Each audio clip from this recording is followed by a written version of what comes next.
ये चीज़ पता चली है फॉरेंसिक साइकोलॉजी से ही कि एक क्रिमिनल का ब्रेन और एक नॉर्मल पर्सन का ब्रेन डिफरेंटली फंक्शन करता है। आपको क्या लगता है जो साइबर क्राइम्स और साइबर फ्रॉड्स जितने भी हो रहे हैं, ये आगे आने वाले टाइम में और बढ़ते जाएंगे? Now, India has approximately lost 11,333 crore rupees to cyber fraud in the last 9 months alone. अभी जैसे बहुत ही कॉमन सा क्राइम चल रहा है कि पेरेंट्स को कॉल जाता है कि आपका जो बच्चा है वो रेप केस में पकड़ा गया है।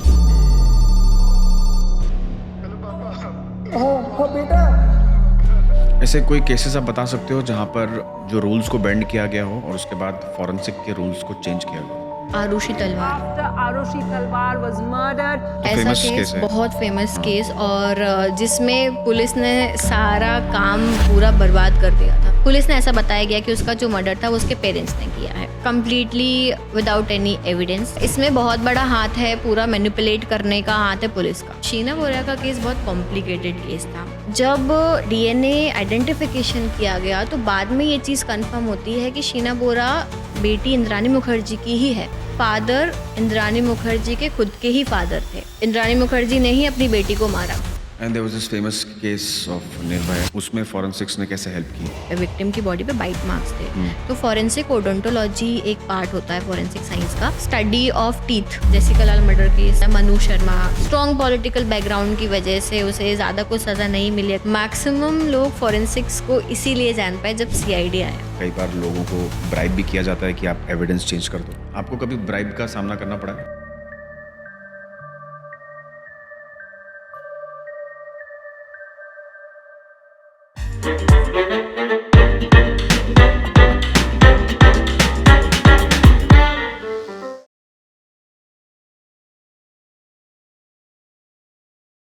Thank you so much Priyanshi for coming here.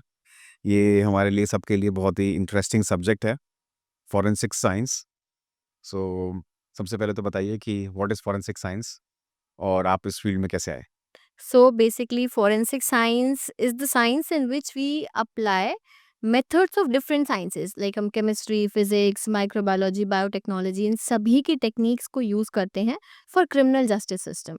Okay. तो हम जितनी भी टेक्निक्स का यूज कर रहे हैं, हमारा जो एंड गोल रहता है वो रहता है कि हम जस्टिस सर्व करें। This is the end goal of forensic science. तो मैंने इस फील्ड में जाने का ऐसे डिसाइड किया कि जनरली स्टूडेंट्स जो रहते हैं वो बहुत कॉमन कॉमन सी फील्ड्स चूज करते हैं, उन्हें नहीं पता होता कि हम क्या यूनिक कर सकते हैं। So I was the curious kid, जैसे एक ऐसा कुछ कर रहा था जो डिफरेंट हो, यूनिक हो। तो मैंने थोड़ा सा रिसर्च करना स्टार्ट करा जब मुझे पता चला कि फॉरेंसिक साइंस नाम का भी एक सब्जेक्ट होता है। बहुत ज़्यादा उसके बारे में अवेयरनेस नहीं थी, नॉलेज नहीं था, तो सभी ने मना किया कि ये क्या है, किसी को पता नहीं है और सुन के भी थोड़ा-सा डर जाते हैं कि अरे ये तो आपको क्राइम सीन पे जाना पड़ेगा, डेड बॉडी पर काम करना पड़ेगा, तो सभी ने अपोज़ भी किया कि नहीं, ये नहीं करना चाहिए। बट मुझे करना था। एक अंदर से वो था कि I want to do something unique, इसलिए मैंने उस फील्ड में बस एंट्री मार दी बिना किसी नॉलेज के। अच्छा, तो ये कहाँ से पढ़ाई की आपने? मैंने सागर में यूनिवर्सिटी है डॉक्टर हरि सिंह और विश्वविद्यालय। ये एशिया की फर्स्ट यूनिवर्सिटी है जिसने फॉरेंसिक साइंस का कोर्स लॉन्च किया था। तो यहाँ से मैंने अपनी स्टडीज़ कंप्लीट करी एंड है। Sagar is in the city of Bhopal. Sagar is in MP basically. Okay, okay, alright. So आप मुझे बताइए कि क्राइम सीन पे जब हम एविडेंस इकट्ठा करते हैं तो उसका क्या प्रोसेस होता है? तो क्राइम सीन पे जब भी कोई भी क्राइम कमिट होता है, तो वहाँ पे सबसे पहला स्टेप होता है, पुलिस जाती है वहाँ पे।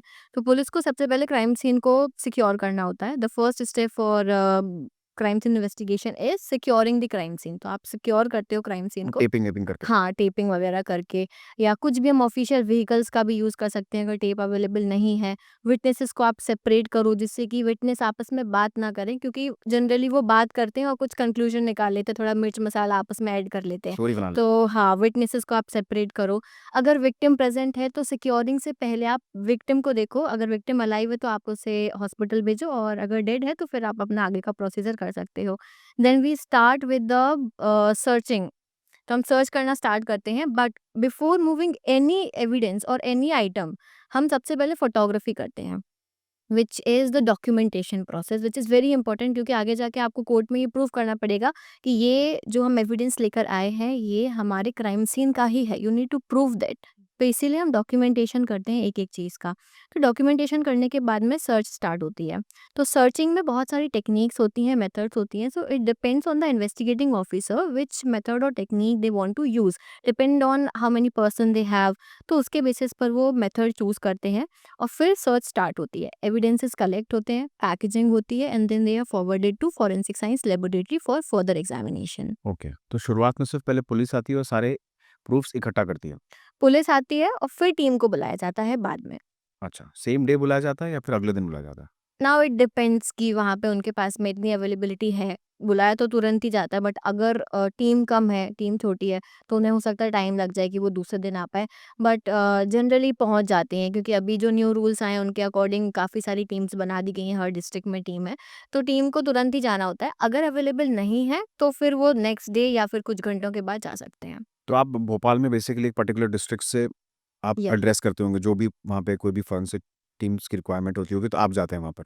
बेसिकली ये गवर्नमेंट सेक्टर में होता है। मैं अभी प्राइवेट सेक्टर में हूँ, तो प्राइवेट सेक्टर में हमारे पास में डॉक्यूमेंट्स, फिंगरप्रिंट और इन सब के केसेस आते हैं। अगर ऐसा कोई केस है जैसे कि मर्डर है या सुसाइड है, तो ऐसे केसेस में जो गवर्नमेंट ऑफिशियल्स होते हैं वही जाते हैं, वो गवर्नमेंट के हाथ में जाता है फिर केस। ओके, तो फिर प्राइवेट इन्वेस्टिगेटर्स के पास कौन से केसेस आते हैं? डॉक्यूमेंट्स के हो गए जितने भी जो होता है जैसे कि आपके प्रॉपर्टी रिलेटेड हो गए, डाइवोर्स के केसेस हैं उनके डॉक्यूमेंट्स से सिग्नेचर वेरिफिकेशन करने हैं, वो केसेस आ जाते हैं।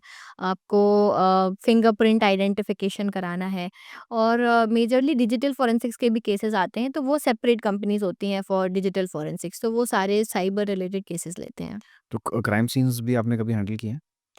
नहीं, मैं पर्सनली मैंने क्राइम सीन विटनेस नहीं करे हैं। बट जब पढ़ाया जाता होगा तब तो आपको ये सारी चीज़ें आपसे डिटेल में सिखाई जाती होंगी, एग्जैक्टली। कैसे आपको किसी एक बॉडी को एनालाइज करना है या फिर फिगर हाँ, आउट करना ये पर्सनली ये सब कुछ सिखाया जाता है। है। ओके। जब आप किसी एविडेंस को इकट्ठा कर लेते हैं, तो आप कैसे इंश्योर करते हैं कि जो आपने जो भी चीज़ें इकट्ठा की हैं एज अ प्रूफ के तौर पर, आप उसे प्रॉपर्ली प्रिजर्व्ड रखते हैं? How do you do that? तो प्रिजर्वेशन पर्पस प्रिजर्वेशन। बेसिकली, तो जैसे हमें हेयर सैंपल मिला तो उसमें हमें प्रिजर्वेशन में कुछ भी एक्स्ट्रा एफर्ट्स नहीं डालने होते हैं। हमने हेयर सैंपल लिया, उसको एनवलप में रखा, we pack it and we seal it. Seal is very important thing. अगर सील ब्रेक हुई या सील में कुछ भी गड़बड़ होता है तो एविडेंस रिटर्न हो जाता है। तो हेयर नॉर्मली आप ड्राई बॉडी पार्ट अगर सैंपल्स, मिला तो? हाँ, बॉडी पार्ट्स बेसिकली क्या होता है कि पूरी बॉडी मिली है अगर, तो वो तो पोस्टमार्टम के लिए चली जाएगी। फिंगर मिला या ऐसा कोई कुछ हाँ, ऐसा तो कुछ? उसे हम प्रिज़र्व करते हैं, हाउ डू यू प्रिज़र्वेटिव्स होते हैं, प्रिजर्व? प्रिज़र्वेटिव्स होते हैं। अच्छा, तो हम उन प्रिज़र्वेटिव्स के अंदर रख के उसे प्रिज़र्व करते हैं। तो आप लोग ये सारा पूरा किट लेके जाते हो अपने साथ? हाँ, सारा किट होता है, सारा सामान होता है, मोबाइल वैन होती है एक। उस वैन के अंदर आपके पास में सारी चीज़ें अवेलेबल हैं, जितनी भी पैकेजिंग मटेरियल, प्रिज़र्वेटिव मटेरियल, जो भी चीज़ आपको चाहिए वो सारी वैन में होती है। और जब हम क्राइम सीन पे पहुँचते हैं तो वहाँ पे एक ऐसी पोस्ट होती है, जैसे हमने क्राइम सीन को सिक्योर करा तो लेवल 1 का सिक्योरिंग हुआ, लेवल 2 का, फिर लेवल 3 का, ऐसे सिक्योरिंग चलती है। तो जो लेवल 3 और 2 के बीच का एक कॉर्नर होता है, वहाँ पे एक पोस्ट होती है। उस पोस्ट पे आप कोऑर्डिनेट कर सकते हो कि हमें इस चीज़ की रिक्वायरमेंट है, तो आप हमें सेंड कर दीजिए। तो वो वहाँ से भिजवा देते हैं आपको वो चीज़ें। Okay, alright. तो इसमें डीएनए एनालिसिस भी बहुत करते हैं, तो डीएनए एनालिसिस और ये प्रोफाइलिंग का क्या प्रोसेस होता है? सो डीएनए एनालिसिस तब किया जाता है जब आपको आइडेंटिटी प्रूव करनी हो। तो कोई भी सैंपल आया, कोई भी बायोलॉजिकल सैंपल आया है, डीएनए एनालिसिस सिर्फ़ बायोलॉजिकल सैंपल्स में होता है। तो कोई भी सैंपल आया, पहले हम उससे डीएनए एक्सट्रैक्ट करते हैं। मतलब जो हम सुनते हैं कि क्राइम सीन से डीएनए मिला, तो क्राइम सीन से डीएनए नहीं मिला है, क्राइम सीन से हमें बायोलॉजिकल सैंपल मिला है। उस बायोलॉजिकल सैंपल से हम डीएनए को एक्सट्रैक्ट करते हैं। लैब में लेके जाके? हाँ, लैब में जब जाता है तो डीएनए एक्सट्रैक्ट होता है, एक डिफरेंट डिवीज़न होता है डीएनए फिंगरप्रिंटिंग का, और वहाँ पे और जो पर्सन काम करते हैं वो भी उसमें स्पेशलाइज़्ड होते हैं। अच्छा, हाँ, तो हम डीएनए तो वो एक्सट्रैक्ट आप कर, नहीं करते हैं? नहीं, मैं कर सकती हूँ डेफ़िनिटली, बट जिसको जो डिवीज़न मिला है वो वहाँ पर ही काम करता है। हाँ, तो डीएनए को एक्सट्रैक्ट करते हैं, एक्सट्रैक्शन के बाद में हम फिंगरप्रिंटिंग करते हैं, जैसे जेल इलेक्ट्रोफोरेसिस एक प्रोसेस होती है। क्या क्या जेल करते हैं? जेल इलेक्ट्रोफोरेसिस एक मशीन होती है, छोटी-सी मशीन होती है, उसमें हम डीएनए को लोड करते हैं और हमें जिससे मैच करना है, तो हमारे पास स्टैंडर्ड होना ज़रूरी है, अगर स्टैंडर्ड ही नहीं होगा तो हम मैचिंग किससे करेंगे? हुँ, तो हमने स्टैंडर्ड लिया, हम स्टैंडर्ड को भी लोड करते हैं और फिर दोनों को रन कराते हैं। तो इलेक्ट्रिक करंट के बीच में वो रन होते हैं, इलेक्ट्रोड्स होते हैं, तो वो रन होता है, सेपरेट होता है, तो वहाँ पे बैंड्स बनते हैं, बैंड्स का फॉर्मेशन होता है। उन बैंड्स के थ्रू फिर हम आइडेंटिफाई करते हैं कि ये कितना परसेंटेज मैच कर रहा है।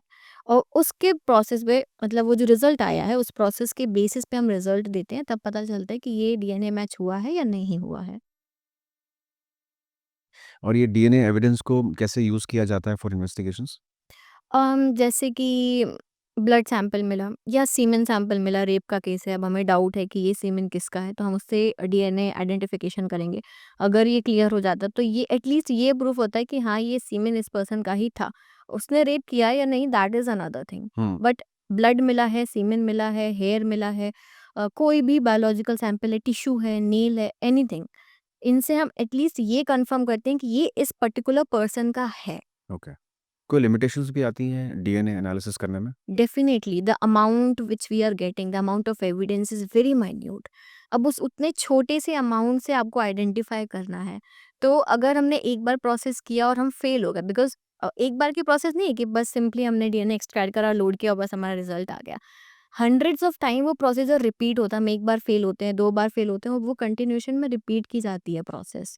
उसके बाद एक बार हमें पता चलता है तो बहुत मिनिमम अमाउंट मिलता है, तो हम पहले डीएनए को एक पीसीआर टेक्निक होता है, क्या? पॉलीमरेज चेन रिएक्शन, इससे हम डीएनए को एम्पलीफाई करते हैं, क्योंकि वो एविडेंस अगर हम उस पर डायरेक्ट प्रोसीजर करना स्टार्ट कर देंगे और हमारा फर्स्ट टाइम में रिजल्ट नहीं आया तो वो वेस्ट हो गया। हुँ, अब वो एविडेंस हमें फिर से नहीं मिलने वाला, तो इसीलिए हम पहले उसको एम्पलीफाई करते हैं पीसीआर टेक्निक की हेल्प से। एम्पलीफिकेशन के बाद में जो हमारी कॉपीज़ बनी है, उन कॉपीज़ पर हम काम करते हैं। Okay, okay. मैंने कई बार सुना है कि जब डीएनए एनालिसिस हो रहा होता है, तब कई बार लोगों को ब्राइब भी किया जाता है कि आप एविडेंस चेंज कर दो। ऐसा भी केसेस होते बिल्कुल, हैं। इज़ इट बिल्कुल। ट्रू? बिल्कुल, क्यों नहीं होगा? मतलब हर जगह ये चलता है। आप किसी भी सेक्टर में जाओगे तो ये तो हर जगह चलता है। तो जब हम अपनी स्टडीज़ कर रहे होते हैं, जब हम पढ़ाई कर रहे होते हैं, जब हम ट्रेनिंग कर रहे होते हैं, तो उस टाइम पे हमें एथिक्स बताए जाते हैं। अच्छा। सो ethics of a forensic expert ये पूरा एक सब्जेक्ट होता है, ओह! जो हमें सिखाया जाता है कि आपके पास ऐसी सिचुएशंस आएँगी। आपको जो है बोला जाएगा कि आप एविडेंस टेम्पर कर दो, आप रिपोर्ट में चेंजेस कर दो या आप अपनी टेस्टिमनी चेंज कर दो कोर्ट में जाकर, ये कुछ भी पॉसिबल है, but you need to stick to your ethics, hmm, that is the thing. Of course. तो ये फॉरेंसिक अगर एक्सपर्ट कोई होता है तो उसको वो क्या सैलरी एक्सपेक्ट कर सकता है? See, being a forensic expert, you cannot expect too much in this field. Oh really? Yeah, because in government sector you have very limited salary, अच्छा। और फ्रेशर अगर है तब तो आप बिल्कुल ही एक्सपेक्ट मत करो। एक रेंज बता सकते हैं आप? फ्रेशर अगर है तो 40 to 50,000 पर मंथ उन्हें पे किया जाएगा, और that is in maximum, government sector? हाँ, इन गवर्नमेंट सेक्टर मैक्सिमम 60,000 जाएगा। अच्छा, और जैसे-जैसे आपकी पोस्ट बढ़ती जाएगी, तो वो अमाउंट इंक्रीज़ होता जाएगा and it can reach up to 3 lakhs. Okay. तो यही मैक्सिमम है। ये प्राइवेट सेक्टर? ये नहीं, ये गवर्नमेंट का ही है, और ये मैक्सिमम है, इससे ज़्यादा नहीं होगा कभी भी। अच्छा, और प्राइवेट सेक्टर में? प्राइवेट सेक्टर वेरीज़, बट इतना तो प्राइवेट में भी नहीं है, accept in the field of digital forensics. Digital forensics में बहुत ज़्यादा पे रहता है, चाहे आप गवर्नमेंट में चले जाओ, चाहे आप प्राइवेट में चले जाओ। बाकी की फील्ड्स में इससे ज़्यादा आप प्राइवेट में भी एक्सपेक्ट नहीं कर सकते। डिजिटल फोरेंसिक्स में कितना एक्सपेक्ट कर सकते हो? 5 लाख, 10 लाख? हाँ, definitely it depends on how much you know. अच्छा, आपके पास कितना टैलेंट है, आप कितने अच्छे तरीके से एक एविडेंस को हैंडल कर रहे हो, अपनी रिपोर्ट प्रेज़ेंट कर रहे हो, आप कितनी जल्दी काम करके दे रहे हो, वो कंप्लीटली एक पर्सन पे डिपेंड तो करता है। कमाना अगर सोलो मोटिव है, तो डिजिटल फोरेंसिक्स में जाना हाँ, चाहिए, rather than criminal forensics, correct? Okay, और व्हाट इज़ डिजिटल फोरेंसिक्स पहले ये समझा दीजिए। so digital forensics is basically a part of forensic science in which we deal with the digital evidences. अब डिजिटल एविडेंस कुछ भी हो सकता है, लाइक व्हाट्सएप कंप्यूटर, चैट्स? हाँ, या डेफिनेटली जितना भी डिजिटल है, कंप्यूटर के अंदर जो कुछ भी है, मोबाइल के अंदर जो कुछ है, आईपैड हो गया आपका, वाईफाई हो गया, इंटरनेट कनेक्शन से रिलेटेड कुछ भी चीज़ें हैं, सब कुछ डिजिटल है, everything is digital, even the digital watch we which we wear, वो भी डिजिटल में आ जाएगा आपका। वो भी एक एविडेंस है अगर हमें कहीं मिला है तो। सारी चीज़ें ये, okay, everything which is on computer. या हाँ, इसी से जुड़ा टॉपिक है साइबर क्राइम आजकल बहुत हो रहे हैं, फ्रॉड्स भी बहुत हो रहे हैं, तो फोरेंसिक्स को किसी तरीके से यूज़ किया जाता है टू टू अंडरस्टैंड कि साइबर क्राइम कैसे हुआ है? हाँ, बिल्कुल, forensic science plays very important role in this, hmm, क्योंकि जो साइबर क्राइम्स हो रहे हैं, तो हम ये सुनते हैं साइबर ब्रांच होती है, जो हर जगह प्रेज़ेंट होती है, कभी भी किसी के साथ कोई साइबर क्राइम हुआ, तो फटाफट से ऑनलाइन जाके रजिस्टर कर सकता है अपनी रिपोर्ट और फिर उस पे इन्वेस्टिगेशन स्टार्ट हो जाता है। अब ये इन्वेस्टिगेशन ही तो फॉरेंसिक्स है कि इन्वेस्टिगेशन हो कैसे रहा है। राइट। तो जब हम कोई भी कंप्लेंट रजिस्टर करते हैं तो हम उसमें एविडेंसेस डालते हैं, पिक्चर्स डालते हैं। अगर कोई किसी को परेशान कर रहा है, किसी की फेक आईडी बन गई है या किसी के पैसे किसी ने इलीगल तरीके से ले लिए हैं, तो वो सारे एविडेंसेस के साथ में आप प्रूफ्स डालते हो। नाउ द वर्क स्टार्ट्स कि हमें उन एविडेंसेस पे काम करना है। हुँ। हम रिसर्च करना स्टार्ट करेंगे कि वो अकाउंट क्या है, कहाँ से ट्रांज़ैक्शन हुआ है, कैसे हुआ है, ट्रू अकाउंट है या नहीं है, क्योंकि जनरली किसी और के जो मेन पैसे ले रहा है, वो खुद के अकाउंट में कभी भी नहीं लेता है। वो हमेशा फेक अकाउंट्स बनाते हैं और उनके अकाउंट में पैसे लेते हैं, तो हमें ये आइडेंटिफ़ाई करना होता है। अब इसमें एक बहुत इंपॉर्टेंट चीज़ है कि आइडेंटिफ़िकेशन तो हम कर लेंगे, that is not a big deal. Hmm. Identification easy है, वी हैव सॉफ्टवेयर्स जिससे हमें ये सारी चीज़ें पता चल जाएँगी कि ये ओरिजिन कहाँ से है, क्या प्लेस थी, क्या लोकेशन है, सब कुछ पता चल जाएगा। बट अब उस लोकेशन पे जाना और वहाँ इन्वेस्टिगेट करना का काम पुलिस का होता है। वो हमारे हाथ में नहीं। We can just give our reports, we can submit everything, the location, the name of the person, time किस टाइम पे ये हुआ है, किस टाइप की डिवाइस से हुआ होगा, क्या मोबाइल फ़ोन होगा, कैसा होगा, वो सब हम बता सकते हैं। आगे का इन्वेस्टिगेशन पुलिस के हाथ में होता है। तो आपको क्या लगता है जो साइबर क्राइम्स और साइबर फ्रॉड्स जितने भी हो रहे हैं, ये आगे आने वाले टाइम में और बढ़ते जाएँगे? बिल्कुल। कैसे बचा जाए इनसे? आप अगर रोज़मर्रा की ज़िंदगी में देखें तो आपको दिन में कम से कम 8-10 तो ऐसे ही फ्रॉड कॉल्स आते हैं और वो नए-नए पैतरे ढूँढते रहते हैं कि आपको कैसे ठगा जाए। See awareness, the awareness. Only thing is awareness. बहुत काफ़ी लोग अब अवेयर हो चुके हैं कि इस टाइप का कॉल आता है तो मत उठाओ या इस टाइप की लिंक्स पे क्लिक मत करो। Awareness is very important. और फिर जो हमारी टेक्नोलॉजी भी है वो भी एनहेंस हो चुकी है कि हमारे मोबाइल फ़ोन्स में भी ऐसी टेक्नोलॉजी होती है कि जो अनयूज्ड चीज़ें हैं या फिर जो चीज़ें हार्मफुल हैं उस पे हमें तुरंत नोटिफिकेशन आता है कि before clicking on this link be aware, this can be harmful for you. तो ये सब चीज़ों से अवेयर रहना ज़रूरी है। और कोई ऑप्शन ऐसा है नहीं है कि हम इनसे बच सकें, क्योंकि टेक्नोलॉजी ग्रो हो रही है तो क्राइम तो बढ़ेगा। राइट। अब जैसे एआई वॉइसेज़ होती हैं, अपनों के ही वॉइसेज़ को इतनी अच्छी तरीके से रेप्लिकेट किया जाता है कि आप पता नहीं कर पाएँगे कि ये आपके मतलब रिलेटिव बोल रहे हैं, नहीं बोल रहे हैं या आपका बच्चा ये चीज़ बोल रहा है, नहीं बोल रहा है। इवन वीडियो कॉलिंग जब की जाती है तब उसमें भी इतना अच्छी तरीके से एआई का यूज़ किया जाता है कि लोगों को पता नहीं चलता है। लोग ऐसे फ्रॉड्स में फँस जाते हैं। सो इसके लिए कोई इलाज नहीं है, just need to be aware of each and every crime. जैसे-जैसे वो सरफेस करते जा रहे हैं, आपको हर एक के बारे में हुँ, पढ़ते जाना है और उसको अवेयर करते जाना है। हुँ। करेक्ट? एग्ज़ैक्टली, अभी जैसे बहुत ही कॉमन सा क्राइम चल रहा है कि पेरेंट्स को कॉल जाता है हुँ। कि आपका जो बच्चा है वो रेप केस में पकड़ा गया है या किसी भी केस में, कोई बड़ा-सा केस बोलते हैं। My God! और ये मैंने पर्सनली देखा है कि बहुत सारे लोगों ने मुझसे बोला कि ऐसी-ऐसी प्रॉब्लम हो गई है, तो आप बताओ अब क्या किया जाए? तो आपको कॉल जाएगा और आपको बोलेंगे कि आपका बच्चा जो है वो इसमें पकड़ा गया है, जेल में है, तो उसे गलत फँसाया जा रहा है। अब मोस्टली स्टूडेंट्स बाहर रहते हैं, पढ़ते हैं, तो वो बोलते हैं आप बात करा दो मेरे बेटे से, तो वो बोलेंगे नहीं हम बात नहीं करा सकते हैं, अच्छा आप दूर से आवाज़ सुन लो। तो वो दूर से आवाज़ आती है कि एक बच्चे की रोने की पीछे से, वो रोते-रोते बोल रहा है ऐसा कुछ। तो अब एकदम से पेरेंट्स डर जाते हैं। तो वो ये बोलते हैं कि आप एक काम करो, मेरे अकाउंट में इतने-इतने लाख रुपए जमा करो, हम इसको छोड़ देंगे और इसे हम बचा लेंगे, बाकी लोगों को जाने दो। तो पेरेंट्स डर के मारे तुरंत ये चीज़ कर देते हैं। और मतलब आप कॉल भी करा, पता चले बच्चे को कॉल करा, वो ऑलरेडी अपने कॉलेज में है, क्लास में है, कुछ काम में फँसा, वो नहीं उठा कॉल तो वो और डर जाते हैं। या ये बहुत बेसिक सी चीज़ चल रही है और बहुत ज़्यादा हो रही है, जो हर हर किसी के घर में कॉल एक बार तो आया ही होगा जिनके बच्चे बाहर हैं। तो इस चीज़ के लिए बस इतना ही है कि आप एटलीस्ट इतना अवेयर हो कि ऐसा कुछ है। और दूसरी चीज़, एकदम से आप डरो मत कि कोई कॉल आया तो बस तुरंत सामने वाले ने पैसे माँगे मैंने डाल दिया। आप उसे वेरीफ़ाई करो, आप पुलिस के पास जाओ, पूरा इन्वेस्टिगेट करवाओ। उतना पेशेंस रखना भी ज़रूरी है। कोर्ट रूम में हम जाते हैं तो क्या प्रोसेस होता है आप लोगों का? कैसे किस तरीके से प्रेप करते हो आप लोग?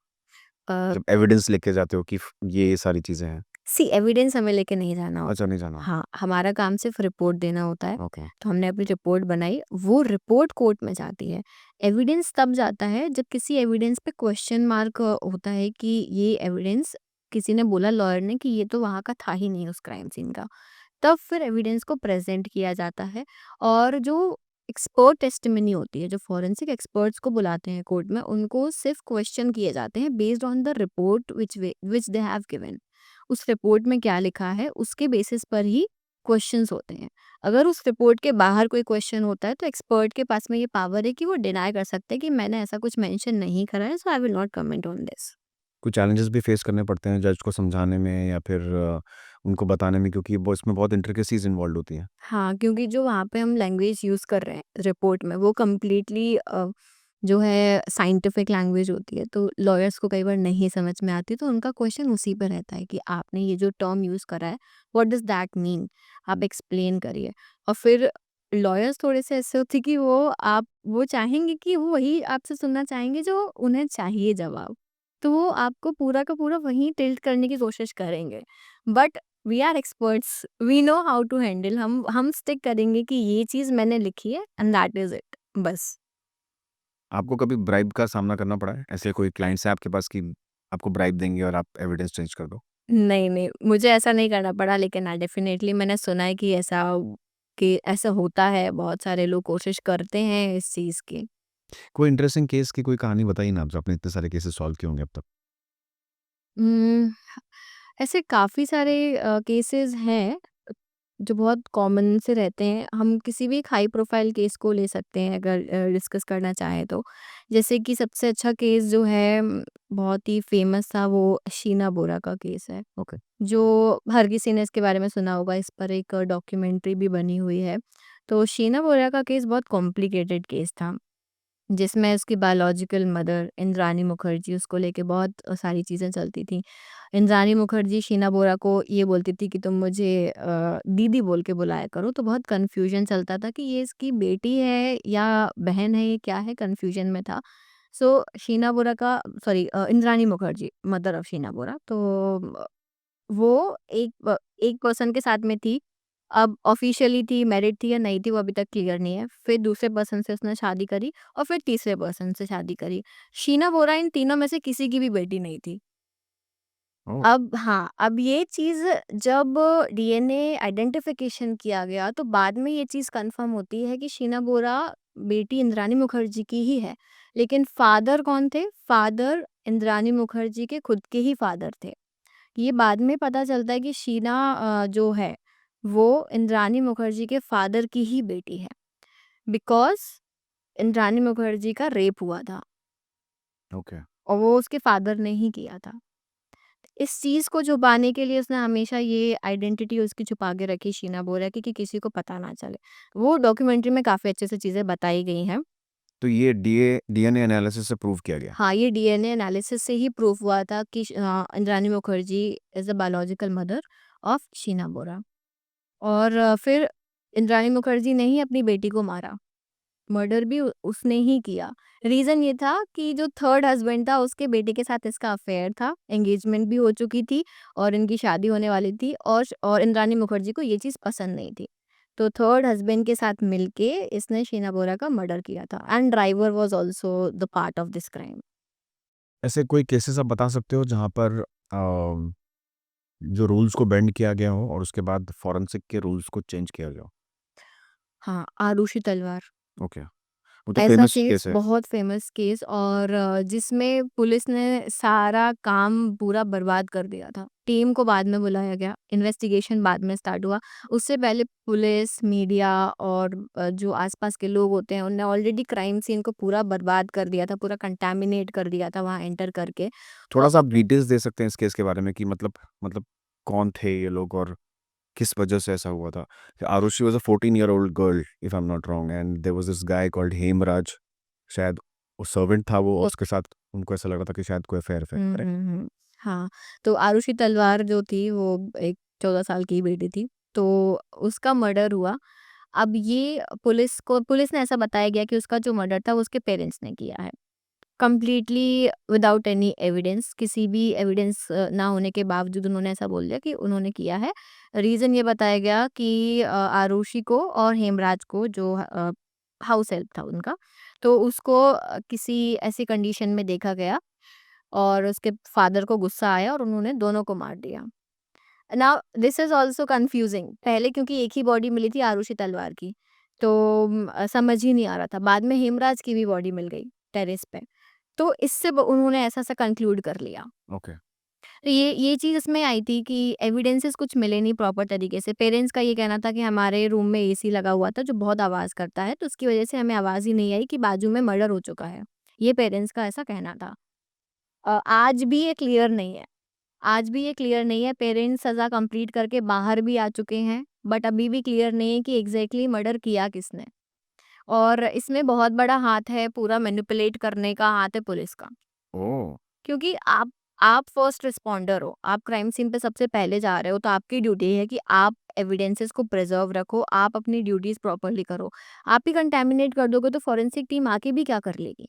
जब वहाँ ऑलरेडी कंटैमिनेशन हो चुका है। तो वहाँ पे भी यही चीज़ हुई थी कि बहुत ज़्यादा केस को राउंड एंड राउंड घुमाया जा रहा था। फिर सीबीआई को दिया गया ये केस। जब सीबीआई ने रिसर्च स्टार्ट करी, इस पे इन्वेस्टिगेशन स्टार्ट करा, तो बहुत चीज़ें चेंज हुई। जिस डायरेक्शन में जा रहा था, वो यू टर्न लेके आ गया। एकदम से वो पूरा टर्न हो गया केस। लेकिन यहाँ पे भी प्रॉब्लम क्या आई, बीच में सीबीआई की टीम ही बदल दी उन्होंने। जहाँ केस सॉल्व होना स्टार्ट हुआ था, सीबीआई की टीम बदल दी और जहाँ टर्न होके आया था, वो उसी रास्ते फिर चला गया। तो यहाँ पे प्रॉब्लम फॉरेंसिक्स की नहीं है, फॉरेंसिक्स तो अपना काम प्रॉपर्ली कर रहा है। प्रॉब्लम ये है कि जो इन्वेस्टिगेशन चल रहा है, जो इन्वेस्टिगेटिंग टीम है, अगर वो अपना काम प्रॉपर्ली करेगी, तो कोई भी केस हो, छोटा केस हो चाहे बड़ा केस हो, वो 100% जो रियल उसका क्रिमिनल है वो पकड़ा जाएगा। And there was this famous case of Nirbhaya in 2012 उसमें फॉरेंसिक्स ने कैसे हेल्प की उसको सॉल्व करने में?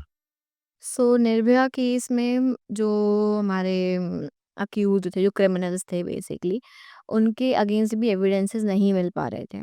बहुत बाद में जाके जो है एविडेंसेस मिले, बायोलॉजिकल एविडेंसेस मिले और उन बायोलॉजिकल एविडेंसेस के बेसिस पर ये चीज़ प्रूव करी गई। जो विक्टिम थी उसके बॉडी पे भी काफ़ी सारे एविडेंसेस थे।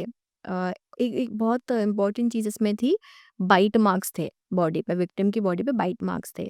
तो फॉरेंसिक ओडोंटोलॉजी एक पार्ट होता है फॉरेंसिक साइंस का। Forensic? Odontology, okay. Study of teeth. Oh! तो ये पूरी एक स्टडी होती है। तो ओडोंटोलॉजी में वो बाइट मार्क्स को लिया गया, ठीक है? उनकी फोटोग्राफी की गई और फिर जितने भी अक्यूज्ड थे, उन अक्यूज्ड के वही सेम बाइट मार्क्स लिए गए, उनसे मैचिंग किया गया और ये कंफर्म किया गया कि हाँ, ये सेम पर्सन के ही बाइट मार्क्स हैं। तो ये बॉडी से मिली थी चीज़। और भी एविडेंसेस मिले थे बॉडी से, सेमेन सैंपल मिला, टिश्यूज़ वगैरह मिले, काफ़ी सारे सैंपल्स मिले थे, बट ये एक बहुत डिफरेंट सा एस्पेक्ट है जो अभी तक कहीं नहीं बताया गया है। इवन जो डॉक्यूमेंट्रीज़ या वेब सीरीज़ बनी, इनमें भी ओडोंटोलॉजी के बारे में बात नहीं की गई है। तो क्या-क्या एस्पेक्ट्स होते हैं ये जो रिसर्च करने के आप लोग के जो तरीके होते हैं अलग-अलग, क्या-क्या तरीके होते हैं? मैंने एक प्रोफाइलिंग सुनी है, डीएनए एनालिसिस सुना हुआ है and there is something called which is ballistic analysis वो क्या चीज़ होती है? सो फोरेंसिक साइंस के बहुत सारे ब्रांचेज़ हैं। सीरोलॉजी, मतलब बायोलॉजी। आप स्पेशलाइज़ेशन कर सकते हो ऐसा भी होता है? हाँ, हाँ, बिल्कुल, बिल्कुल। जैसे अभी आपने ओडोंटोलॉजी कहा, वैसे ही आप इसमें अलग-अलग चीज़ों में कर सकते हो। एक्सपर्ट्स इट्स अ हो। Vast field basically. Yes, yes. So बहुत सारे इसमें ब्रांचेस होते हैं। सीरोलॉजी, बायोलॉजी, जिसमें हमारे पास जितने भी बायोलॉजिकल सैंपल्स हैं, ब्लड, सीमेन, सलाइवा, यूरिन, फीकल मैटर, ये सारे आते हैं। टॉक्सिकोलॉजी, जिसमें पॉइजन्स आते हैं, जितने भी पॉइजन के हैं। विसरा, स्पेशली विसरा जो होता है, viscera is the internal organs of our body. Okay. तो पोस्टमार्टम के बाद में डॉक्टर उन सभी ऑर्गन्स के पार्ट्स को कट करके वाइल्स में पैक करके लैब्स में भेज देते हैं। फिर उसमें पॉइजन एनालिसिस होता है, वो टॉक्सिकोलॉजी डिवीजन में होता है। Then is ballistics division. Ballistic divisions में जितने भी एम्यूनेशंस होते हैं, फायर आर्म्स होते हैं, हमें गन पाउडर मिला है, कार्ट्रिज मिला है, बुलेट मिला है, हमें कुछ भी मिला है, वो सारी चीज़ें बैलिस्टिक्स में जाती हैं और वहाँ पे कंपैरिजन किया जाता है कि अगर बुलेट मिली है तो ये किस तरीके के फायर आर्म से आई हुई है, ये कंफर्मेशन करना। फिर ये मैचिंग करना कि अगर हमें फायर आर्म भी मिला है, तो क्या ये बुलेट इसी से फायर हुई है या किसी और से हुई थी, ये सिर्फ वहाँ पे दिखाने के लिए रखा गया था। ओके। ये कंफर्मेशन करना। इसके बाद में फिंगरप्रिंट डिवीजन होता है, जो सिर्फ फिंगरप्रिंट्स पे काम करते हैं। डॉक्यूमेंट डिवीजन होता है।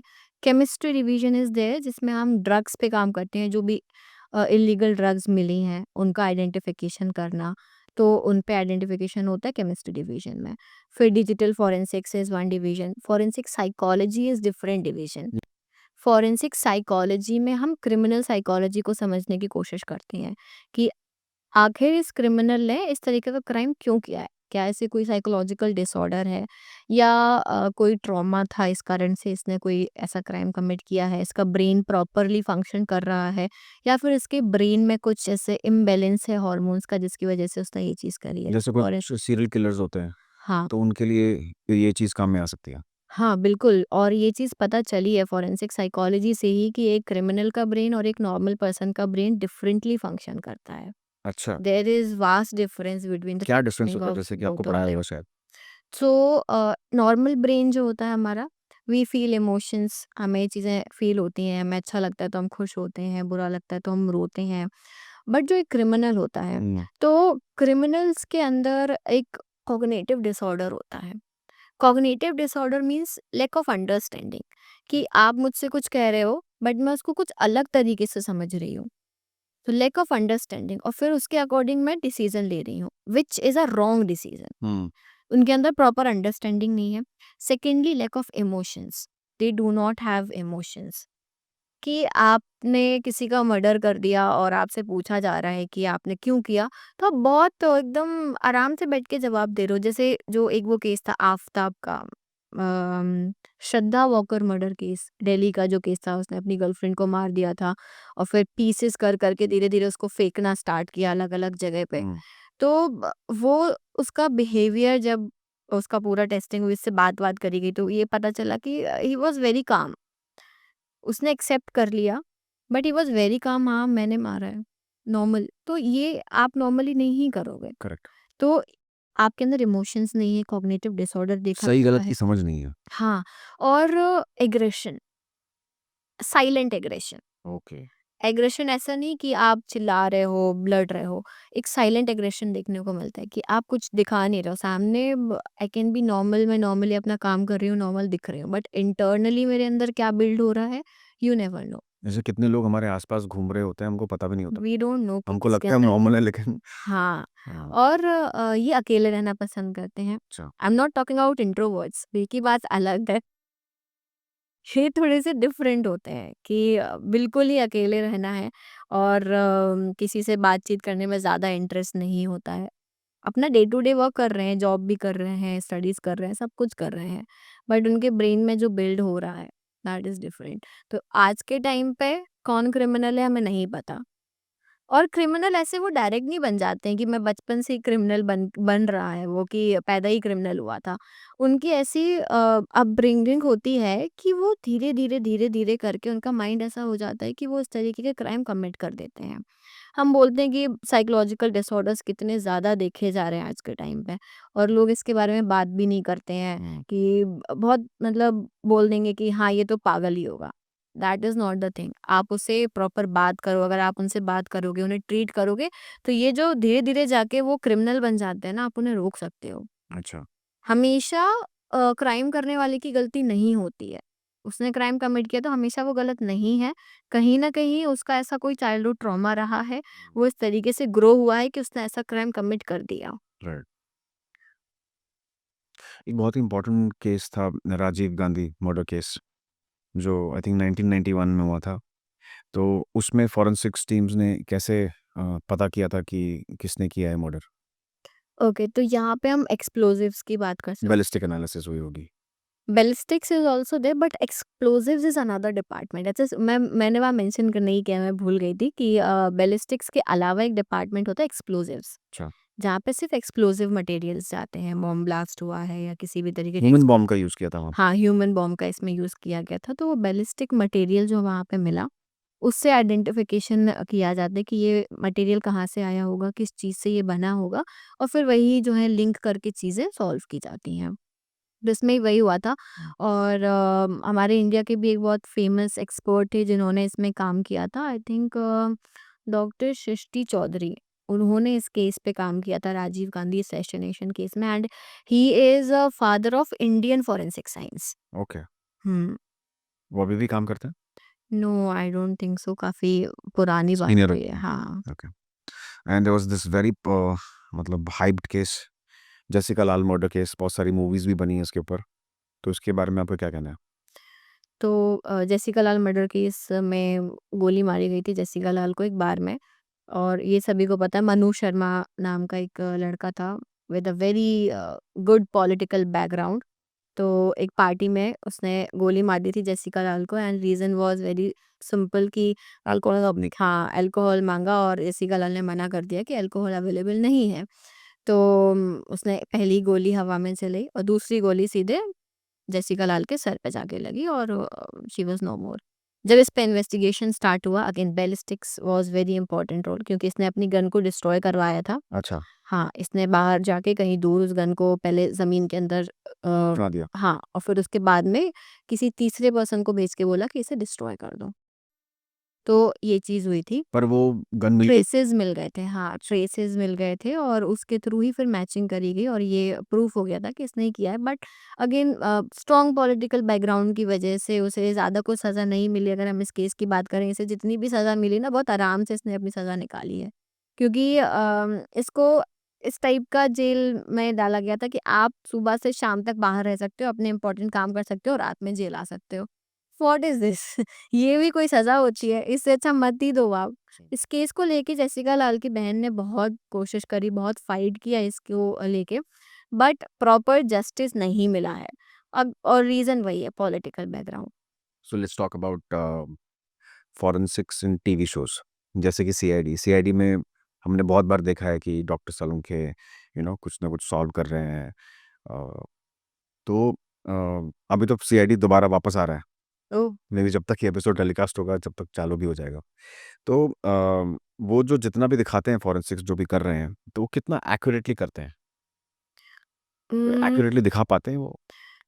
दिखाते हैं बट मैं कहूँगी कि सिर्फ़ 30 टू 40% ही उसमें चीज़ें सही हैं, बाकी का 60% सब केवल दिखाने के लिए है। बट हाँ, कहीं न कहीं सीआईडी को देख के काफ़ी सारे लोग maximum I will say maximum लोग फॉरेंसिक्स को इसीलिए जान पाए जब सीआईडी आया। हुँ। तो इसको लेके ही लोगों के अंदर इंटरेस्ट आया स्टूडेंट्स स्पेशली कि मुझे भी जो है सीआईडी में जाना है और इन्वेस्टिगेशन करना है। तो अच्छा भी है बट कहीं न कहीं थोड़ी-सी चीज़ें इसमें जो थी बहुत मिसलीडिंग भी थी कि स्टूडेंट्स को लगने लगता है कि बहुत फ़ैसिनेटिंग फ़ील्ड है और बहुत फ़न वाली फ़ील्ड है। बट ऐसा नहीं है, फ़ैसिनेटिंग तो है नो डाउट बट फ़न नहीं है। अच्छा। क्योंकि आप उसको मज़े-मज़े में नहीं कर सकते हो। हुँ। बहुत चैलेंजेस होते हैं, बहुत प्रॉब्लम्स होती हैं जो फेस करनी पड़ती हैं इन रियल लाइफ़ और इतना ईज़ी नहीं होता है कि बस डॉक्टर सालुके के पास एविडेंस पहुँचा, उनने देखा, उनने बोल दिया हाँ, बस यही है। ऐसा ही हुआ था, इतना ईज़ी नहीं है। और वो सिंगल हैंडेडली सब कुछ खुद ही कर लेता हाँ, तो ये टाइम टेकिंग प्रोसेस है। हाँ। तो ये मतलब सिंगल हैंडेड कैसे आप कर सकते हो जब आपको आपने बोला कि इतने सारे डिविजन्स होते हैं, तो हर एक चीज़ के लिए एक अलग एक्सपर्ट है, हाँ, राइट? एग्ज़ैक्टली। और हाई-टेक गैजेट्स का भी इस्तेमाल करते हैं वो लोग। तो वो जो जितना दिखाते हैं वो सही दिखाते हैं या फिर सिर्फ़ बढ़ा-चढ़ा के दिखाते हैं या फिर लोगों को सिर्फ़ गुमराह करते हैं?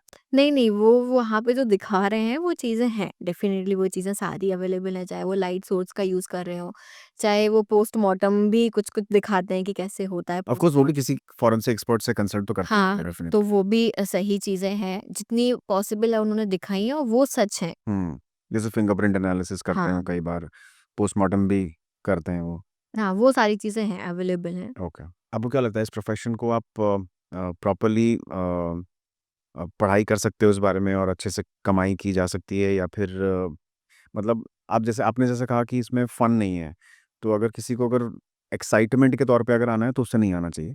अगर सीरियसली इस प्रोफ़ेशन को अगर वो इंटरेस्टेड है तो ही आना चाहिए, करेक्ट? हाँ, डेफ़िनेटली मेरा एक ही मोटिव रहता है कि आप अगर क्रिमिनल जस्टिस सिस्टम के लिए आप किसी को जस्टिस प्रोवाइड करना चाहते हो, want to do something for anyone कि भाई हमें इसके लिए काम करना है, हमें से जो है इसका गुनाह हम पूरा वो है करेंगे और हम इसे जो है व्हाट इज़ द वर्ड? मतलब सोसाइटी को अगर सर्व करना चाहते हो। हाँ, हाँ, तभी आ पाओ। अगर फन के लिए आना है तो आप 1-2 केस करके बोर हो जाओगे, कि बस हो गया अब तो मुझे बोर फील हो रहा है। बट अगर आप लिटरली किसी के लिए काम करना चाहते हो for your nation right. Then you can join this. So आपको क्या लगता है कि ये जो आने वाला टाइम है, इसमें क्या ट्रेंड्स देखने को मिलेंगे फॉरेंसिक साइंस में? One very good initiative which government has taken is कि हर साल 30,000 फॉरेंसिक एक्सपर्ट्स को हम रिक्रूट करेंगे, which was required because there are very less number of forensic experts in our India अच्छा, and this is the major reason कि cases इतना delay होते हैं। ओके, आप मैन पावर बढ़ाओगे तो जो प्रोसेस चल रहा है वो स्पीड अप हो जाएगा, उतनी जल्दी रिपोर्ट्स आना स्टार्ट हो जाएंगी। क्योंकि जब लैब्स में हम देखते हैं कि इतने कम लोग हैं, इतने सारे डिविजन्स होते हैं, हर डिवीजन में अगर आप 2-2 3-3 लोग सिर्फ रखोगे तो इतना आसान नहीं होगा उन्हें। क्योंकि अगर हमारे पास एक कोई सैंपल आता है तो हमें उस पर वर्क करने में कई दिन लग जाते हैं ओके, और हर दिन ऐसे 100 एविडेंसेस आ रहे हैं एक डिवीजन में। तो इतना जल्दी कैसे पॉसिबल है? तभी महीनों लगते हैं, तभी बोलते हैं कि हर केस महीनों तक खिंचता है। उसका कारण यही है कि हमारे पास मैन पावर की कमी है। तो आने वाले टाइम में एक्सपर्ट्स बढ़ेंगे, हमारा जो पूरा प्रोसीजर है वो स्पीड अप हो जाएगा और साथ में स्टूडेंट्स जो इस फील्ड में एंटर होना चाहते हैं उनके लिए चांसेस ऑफ गेटिंग जॉब ज़्यादा है। okay. One case in Indian history you wish you could have worked on? So it is Nithari case, Noida serial murder 2006, क्योंकि इसमें फॉरेंसिक्स की काफ़ी सारी फील्ड यूज़ हुई हैं, तो बहुत इंटरेस्टिंग केस है। Okay. A myth about forensic science you would love to debunk right now? सो ये मिथ सबको होता है कि फॉरेंसिक एक्सपर्ट पोस्टमार्टम करता है, क्योंकि हम सीआईडी में ये देखते हैं, बट पोस्टमार्टम फॉरेंसिक एक्सपर्ट कभी भी नहीं करता है, वो डॉक्टर करते हैं। Okay. Your favorite forensic tool or technique and why? Not specific, कोई ऐसी एक स्पेसिफिक नहीं है, बट हाँ, ESDA is one of the technique. क्या? ESDA is electrostatic detection apparatus, जिसमें आप डॉक्यूमेंट में जब आप वर्क करते हो डॉक्यूमेंट आइडेंटिफिकेशन में, तो आप इंडेंटेशन के बेसिस पे, अब अगर हमें ओरिजिनल डॉक्यूमेंट नहीं मिला है लेकिन उसके नीचे के खाली पेजेस हमें मिले हैं, चाहे वो कितने ही नीचे हो, 100 पेजेस नीचे भी हमें अगर कोई पेपर मिला है, हम उससे ये आइडेंटिफाई कर सकते हैं कि इसके ऊपर जब भी लिखा गया होगा किसी पेपर को रख के, तो वो एग्जैक्टली क्या लिखा है। तो उस मशीन से हम ये आइडेंटिफिकेशन कर सकते हैं Wow. इंडेंटेशंस के बेसिस पे। Wow. Amazing. And if you could create a TV series about forensic science, what would it look like? Obviously CID. Okay. Uh, okay. So the rapid fire is done. And one of the most memorable cases, from which you have learned a lot. See every cases teach you Of course. Something और the other. तो ऐसे कोई specific case पे नहीं कह सकते कि बहुत सारी चीज़ें सीखी हैं, हर केस से कुछ सीखने मिलता है। और सबसे इम्पोर्टेंट चीज़ जो हमें मिलती है कि सिर्फ फॉरेंसिक एक्सपर्ट के बेसिस पे कोई भी केस सॉल्व नहीं हो सकता है। सबको मिलके काम करना पड़ेगा and everyone needs to stick on their ethics, तभी कोई केस 100% तरीके से सॉल्व हो सकता है और जो रियल कल्प्रेट है वो पकड़ा जाएगा। तो हर केस में हमें यही सीखने मिलता है कि प्रॉब्लम पूरे सिस्टम में है, कोई ना कोई गलती करता है जिसकी वजह से वो केस सॉल्व नहीं हो पाता है और टाइम लगता है। अगर हम हर जगह हम चेंजेस लाना स्टार्ट कर दें, हर इंसान जो है rather than just earning money, उनका फोकस होना चाहिए कि हमें जस्टिस प्रोवाइड करना है, तो चीज़ें चेंज हो जाएंगी। एंड वन मोर थिंग कि जो स्टूडेंट्स हैं, जो जाना चाहते हैं इस फील्ड में, उनके लिए अवेयरनेस नहीं है प्रॉपर तरीके से। उन्हें सिर्फ लगता है फॉरेंसिक मतलब सिर्फ सीआईडी, Hmm. कि हम सीआईडी में जा सकते हैं, ऐसा भी नहीं है। बहुत सारी आपके पास में चीज़ें होती हैं जो आप कर सकते हो एज़ अ फॉरेंसिक एक्सपर्ट। और हाँ, एक और बहुत इम्पोर्टेंट पॉइंट मुझे याद आ गया कि जो फॉरेंसिक लैब्स होती हैं या जो पूरा फॉरेंसिक का सिस्टम है, वो पुलिस के अंडर में काम कर रहा है, एक्सेप्ट सीबीआई। इसीलिए जो हाई प्रोफाइल केसेस होते हैं वो सीबीआई को दे दिए जाते हैं, क्योंकि वो एक इंडिपेंडेंट अथॉरिटी है, वो अपना काम इंडिपेंडेंटली कर सकते हैं। But other labs and all जो एक्सपर्ट्स लैब्स में हैं, वो सब पुलिस के अंडर में होते हैं। तो अगर एक इंडिपेंडेंट हमें बना दिया जाए, तो हम उसको अपने तरीके से हैंडल करके वर्क कर सकते हैं। बट पुलिस के अंडर में चीज़ें होती हैं, तो चीज़ें कहीं न कहीं उनको भी प्रॉपर ट्रेनिंग नहीं मिलती है, या ट्रेनिंग कितनी ही मिल जाएगी। आप 2 महीने ट्रेनिंग लेकर आए हो और आप एविडेंसेस को कलेक्ट कर रहे हो, तो कंटामिनेशन के चांसेस तो होंगे ही। और वहीं एक एक्सपर्ट जो अपनी 5 साल पढ़ाई करके आए हैं, 5 से ज़्यादा साल भी उनने हो सकता है अपनी और आगे रिसर्च करी हो। इसके बाद में उन्होंने ट्रेनिंग भी ली है, they have worked on labs, उन्हें क्राइम सीन का पूरा एक्सपीरियंस होता है, तो वो काम अच्छे से कर पाएँगे। गवर्नमेंट ने चेंजेस करे हैं कि अब जितने भी केसेज़ हैं जिनमें 7 साल से ज़्यादा की सज़ा का प्रावधान है, उन हर केस में एक्सपर्ट का विज़िट इज़ कंपल्सरी। अब चेंजेस आएँगे, धीरे-धीरे चेंजेस आएँगे और जैसे-जैसे नंबर ऑफ एक्सपर्ट्स बढ़ेंगे, केसेज़ सॉल्व होना भी स्टार्ट हो जाएँगे। तो क्या एडवाइस देना चाहते हो आप जो नए लोग आना चाहते हैं इस फील्ड में, उन्हें किस तरीके से अप्रोच करना चाहिए? तो जितने भी लोग हैं जो फॉरेंसिक्स की फील्ड में एंटर होना चाहते हैं, उनके लिए एक छोटी-सी एडवाइस है, बिना गाइडेंस के मत आना। ओके। क्लास 12th के बाद, even from your class 12th only, अगर आपको ऐसा है कि मुझे कुछ डिफरेंट करना है, कुछ यूनिक करना है, फैसिनेटिंग सा करना है और इस फील्ड को देख के एंटर हो रहे हो, तो सबसे पहले तो इस फील्ड की proper guidance low with professionals. ऐसा नहीं कि दोस्त से पूछ लिया या आस पड़ोस में पूछ लिया, ऐसा नहीं। प्रोफेशनल गाइडेंस लेना बहुत इंपॉर्टेंट है, क्योंकि आपको मिसगाइड करने वाले ज़्यादा मिलेंगे, जो आपको सबसे पहली चीज़ तो यही बोल देते हैं कि अरे इसमें क्यों जा रहे हो, इसमें तो स्कोप ही नहीं है, जॉब ही नहीं मिलेगा। तो ये सब चीज़ें अगर कोई बोल रहा है तो पहले तो उनसे दूर रहो, प्रॉपर गाइडेंस लो। सेकेंडली, सिर्फ फन के लिए मत आओ। Every field, everything has pros and cons. True. तो हर चीज़ का प्रोज एंड कॉन्स आप जान के आओ।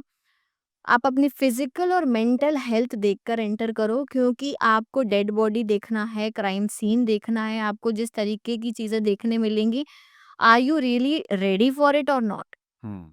है ना? तो क्योंकि हो सकता है आपको क्राइम सीन इन्वेस्टिगेटर बना दिया जाए, मोबाइल वैन में डाल दिया जाए, जहाँ पे आपको हर दिन 4 से 5 केस देखने पड़े, और केसेस देखना, एक डेड बॉडी देखना is not a easy task. True. तो ये सब चीज़ें जब आप इन सबको रेडी हो, सिर्फ़ देखकर नहीं, बहुत सारे बच्चे जो होते हैं उन्हें लगता है कि नहीं, नहीं देख लेंगे तो ईज़ी होगा, और जब पहली बार देखते हैं वहीं बेहोश हो जाते हैं।